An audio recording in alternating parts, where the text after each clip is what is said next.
প্রতিবার রথের আগে আজ নবযৌবন দর্শন। নবযৌবন দর্শনে জমজমাট জগন্নাথ ধাম। মহৌষধিতে নবযৌবন বেশে জগন্নাথ, সুভদ্রা, বলরাম। রাজবৈদ্যদের সেবায় জ্বর সেরেছে জগন্নাথ, সুভদ্রা, বলরামের। 15 দিনের নিভৃতবাস বা আনসারা কাটিয়ে সুস্থ।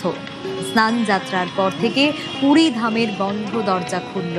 দ্বার মূর্তিতে ফুল, অশ্বগন্ধা, আয়ুর্বেদিক উপাদানে তৈরি তেল, রীতিনীতি মেনে ফুলুরি তেল বা ভেষজ তেলে সেবা। বৃহস্পতিবার আষাঢ়ের শুক্লপক্ষের দ্বিতীয়ায় রথযাত্রা। 7 দিনের জন্য গুন্ডিচা মন্দিরে মাসির বাড়িতে যাবেন জগন্নাথ। জগন্নাথের সঙ্গে থাকেন দাদা বলরাম, বোন সুভদ্রাও।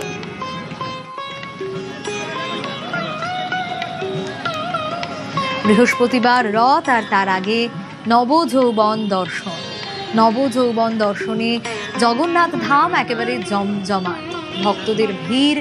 জগন্নাথ ধামে মহৌষধিতে নবযৌবন বেশে জগন্নাথ, সুভদ্রা, বলরাম।